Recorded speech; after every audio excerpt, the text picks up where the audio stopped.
Welcome to the Real News Network. I'm Jessel Noor in Baltimore, and welcome to this week's edition of the Ratner Report with Michael Ratner, who's now joining us from New York. Michael is the President Emeritus of the Center for Constitutional Rights in New York and Chair of the European Center for Constitutional and Human Rights in Berlin. He's the American attorney for Julian Assange, also a board member for the Real News Network. Thank you for joining us, Michael. Good to be with you today. What are you working on this week, Michael? Well, I had a very busy week. On Monday, I was down at the trial of Bradley Manning, which opened. Bradley Manning is the young private first class who disclosed some 750,000 government documents by uploading them to WikiLeaks. WikiLeaks is my client, and they're putting him on trial down at Fort Meade in Maryland. That's one part of the week and one part of what I want to talk about. The other is a question I have for you, Jessel, and it's the second part of what I talk about. Do you see what I'm holding up in front of me? So, Michael, I see you're holding a cell phone. Why are you holding a cell phone? Well, you call it a cell phone. But, a long time ago, and actually in a book a few months ago, Julian Assange said, that's not a cell phone.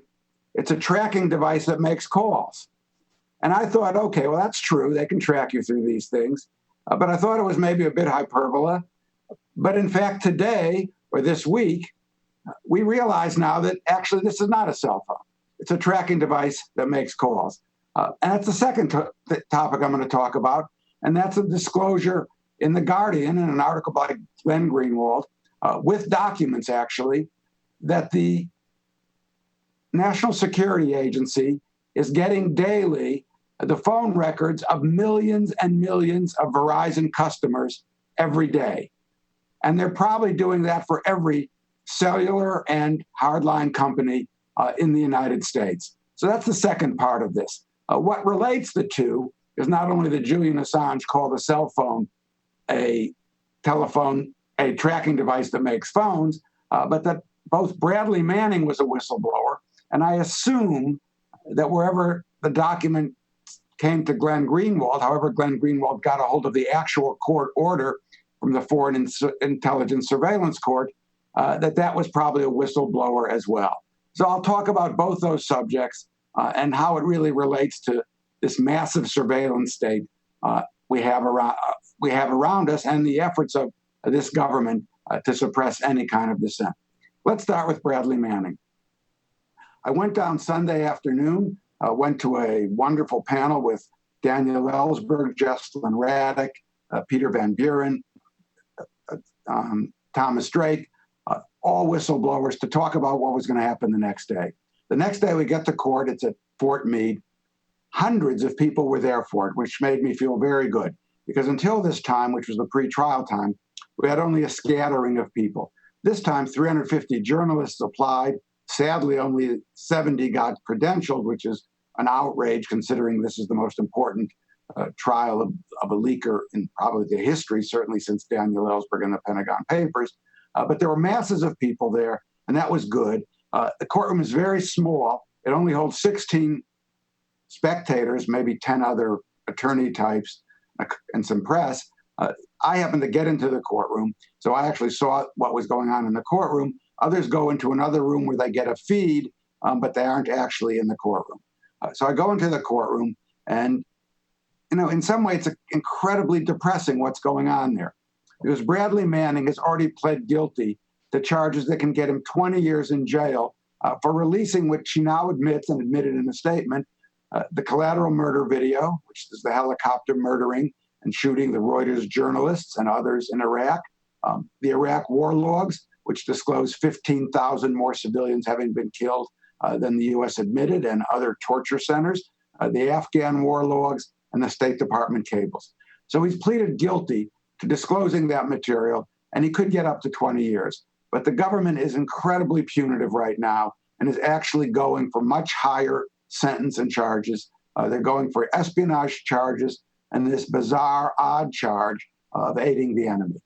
What happened on Monday is that the government gave its opening statement in which it lays out the roadmap for what's going to happen, and the defense lays out its roadmap for how it's going to defend. The government's roadmap was completely fascinating. First, if you don't even know much about computers, the trial was completely fascinating. The first thing that came up was what they call the most wanted list.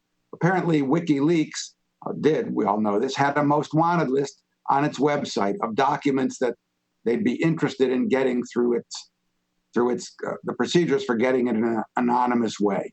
Now, interestingly, that list of documents that was up there, the so-called wanted list, was not generated by WikiLeaks. It was an open wiki that anybody, NGOs, et cetera, could add to. So it wasn't really a WikiLeaks list. It was an NGO human rights list. But in any case, the government says at the trial, we have a copy of the most wanted list that was up on WikiLeaks in 2009. And that's the list that Bradley Manning was getting his documents, getting his ideas for what to search for in these secure computers in the military base in Iraq. And there's an objection. Well, how do you know that's it? What's the authentication? How do you know that's the list they had up in 2009? And they mention a thing called the Wayback Machine. I remember the Wayback Machine because somebody once wiped out one of my blog sites, and my computer friend said, go to the Wayback Machine. They may have taken a picture of your website in 2009 or way before. And sure enough, there was a picture of my material, and I was able to restore my blog. So this is the first thing that came up, is the Wayback Machine being used in the trial. The second thing that came up, you realize, is once you go on a computer, basically your privacy is utterly over. You're finished, whether they get their hands on the computer or not. But obviously, if they get their hands on the computer, you're really finished in terms of privacy because they get everything. There's all kinds of memories that you can't get rid of, that are hard to get rid of. And of course, they came up in this case with the date and number of searches for the numbers of times Bradley Manning searched WikiLeaks or searched for the term WikiLeaks. They were also able to get all the tweets that were done either by someone called the Press Association, the government alleges, which they claim is WikiLeaks, and sent to Bradley Manning, or vice versa, by subpoenaing Twitter and getting a hold of those records, even the content, apparently, somehow of those records, or perhaps they got them off of Bradley Manning's computer. Bradley Manning, they claimed, made efforts to wipe his computer, was at least sometimes successful, but sometimes not. The bottom line to this is every time you use a computer, you're really broadcasting to the world an awful lot of information. And of course, if they ever get your computer, even more, even with all your efforts to wipe it out. You know, Julian Assange always says the only thing we're going to be able to do here is very, very heavy encryption.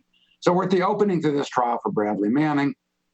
It talk all about this computer stuff, but laced throughout the opening of the government was efforts to try and bring in Julian Assange and WikiLeaks. They first said that Bradley Manning was taking direction from Julian Assange and WikiLeaks, but they, of course, have no evidence at all. All they claim to really have is this fact that Bradley Manning, according to the government, was searching for documents that were on the WikiLeaks most wanted site. In the government's view, that's somehow taking direction, assuming it's true. So on that kind of issue, can they tie in Julian Assange and WikiLeaks to Bradley Manning, which they would love to do? They'd love to make him into a co-conspirator or an aider and abetter. I don't think we can believe what the government said, and even if you believe it, I don't think it's sufficient. But that certainly was one of the goals of this opening, to send that message that it's not just truth tellers, it's not just heroes, it's not just not heroes, but it's not just, I mean, he's a hero to me, but to the government, he's a hacker or a person who committed espionage. It's not that just whistleblowers they're going to go after, but it's going to be the journalists as well. So the opening was, in its own way, frightening and horrible, because you're sitting here and they're trying to give this young man life in prison. Then the defense opened, and the defense really gave a very brief defense, but it's basically two things. One, that we have a young man here who idealistically saw what was wrong and tried to cure the world by doing it, or at least tried to get the American people to discuss this material so that they might change their views about war and remedy the situation. The lawyer for Bradley Manning, David Coombs, laid that out. He also said Bradley was naive in thinking that actually he would be able to change what Americans were thinking. He didn't say he was naive in trying to disclose this material. Interestingly enough, the lawyer for Bradley Manning didn't discuss the substance of the material, the stuff I can mention easily, the 15,000 people civilians, in addition, killed in Iraq, the collateral murder video. And there's a reason, people said, why didn't he discuss that? Well, you're not allowed to discuss in court anything that's in the actual cables or the Iraq war logs or Afghan war logs, anything that's in the classified or secret or confidential material. Even though we can read it every day on the internet, the government considers that to be still off the books. It can't be talked in open court. So if David Coombs was to mention any of it, they would have to close the court, and it would only be mentioned in front of Bradley Manning and the prosecutor and the judge. It's crazy, but that's why I assume that none of that was mentioned. So, Michael, do you think it's going to hurt Manning's case that the content of the leaked material cannot be discussed in court? I do. I think it hurts him. Even if the judge knows it, and there's going to be 28 witnesses that are going to be closed hearing, but they're government witnesses that we can't hear, who are going to discuss the effect of, these cables and what was in them, or whatever, something about what's going to be in the cables. They're going to mention the cables.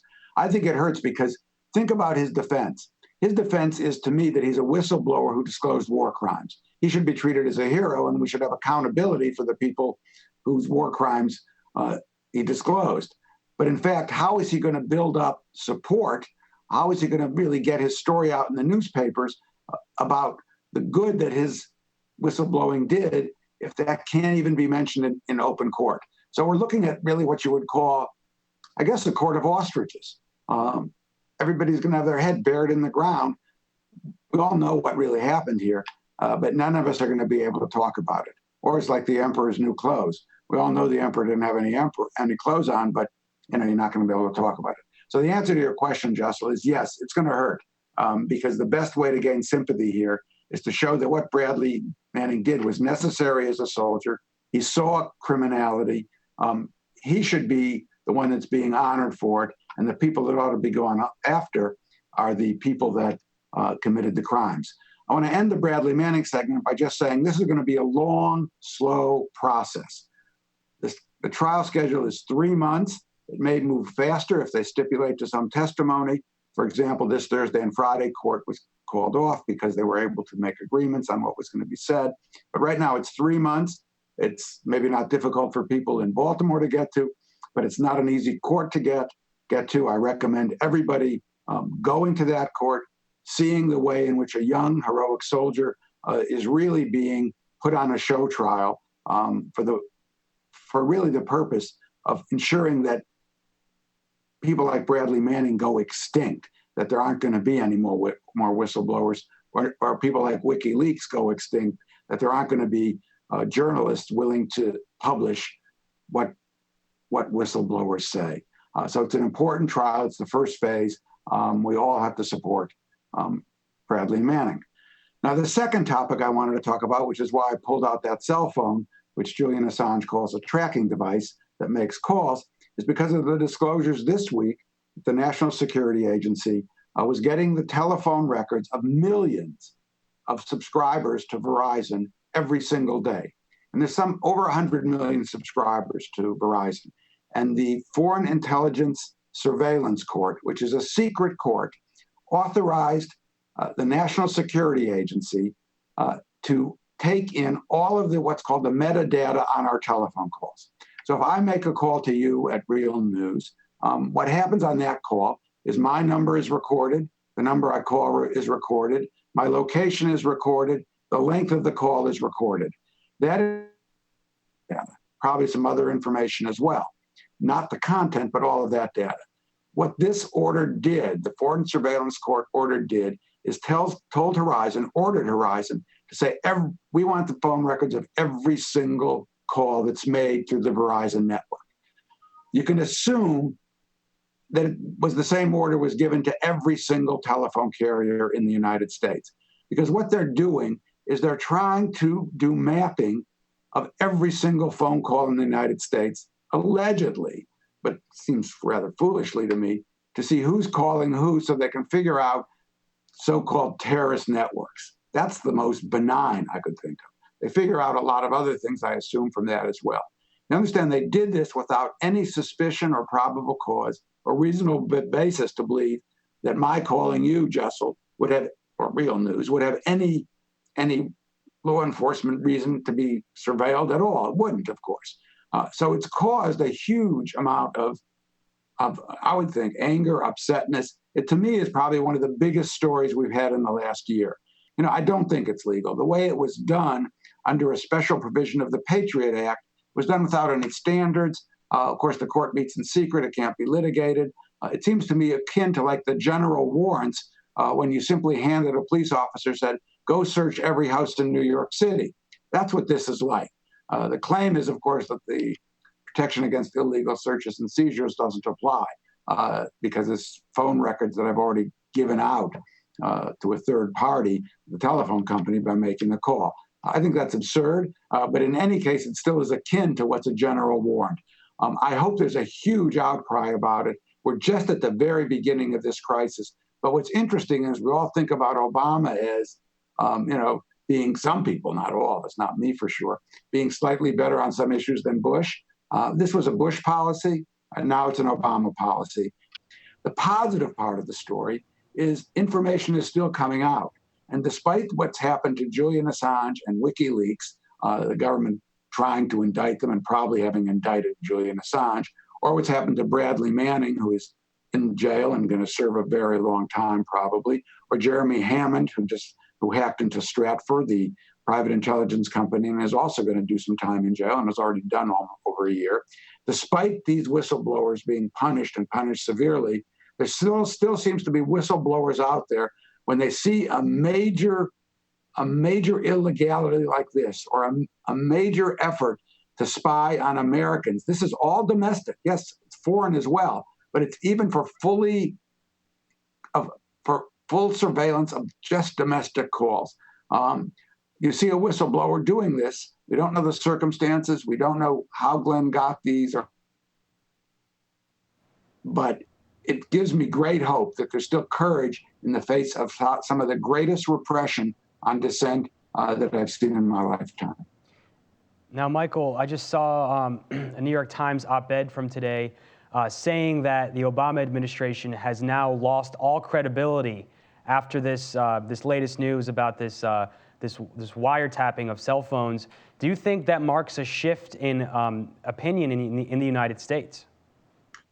Whether the New York Times represents the United States, Jessel, I can't say, but it certainly marks a shift in the United States. If they said all credibility, that's pretty interesting because, they gave a speech that Obama gave a speech a week or two ago at the National Defense University about drones and Guantanamo.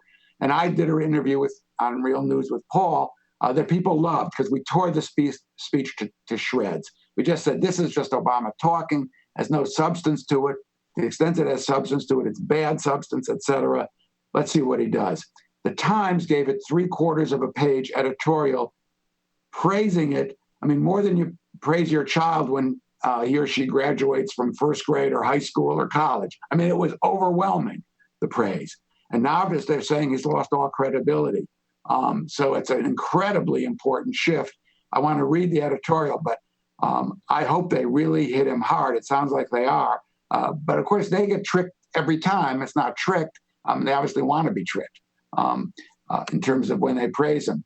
Let's hope this time they aren't just going to go which way the wind blows again. But that's great that they said he's lost credibility on this, because this is, in my view, this is devastating. And the fact is, if we really look at it, we've been saying this for a long time, that we've become a total surveillance state, that there's no privacy left. The digital age has finished it. And, and Julian also, in his book Cypherpunks, talks about this. He says, look, at the internet, digitization, all this, it brings us great freedom so that I can talk to you like I am over a connection and actually have my image on TV. So it gives, progressives and others great freedom. But it also gives the government the ability to impose tyranny. And what we're seeing now with the use of this digital means, the way they could get millions of phone records from Verizon is because it's digitized, because you can send it over the internet, you can send it over, et cetera, emails, et cetera. It also can cause great tyranny. And right now, we're in the beginning, or we're in the middle of what I would call the tyranny stage, and fighting like this. I mean, that's why Manning is so important, Julian is so important, Hammond is so important, because we're in a pitched battle over whether we're going to have freedom to dissent or whether we're going to be moving into a tyranny. And I think this wiretapping story, or it's not a wiretapping, it's this subpoenaing of all these phone records of all of us, every citizen in the United States who makes a phone call, every person who makes a phone call. Your records are now with the government, and that's not the way it should be. And it is a very big step towards tyranny. Well, we'll certainly keep following this story, and thank you for joining us, Michael. Thank you very much for having me, and it's nice to speak to you again, Jessel. And thank you for joining us on the Real News Network.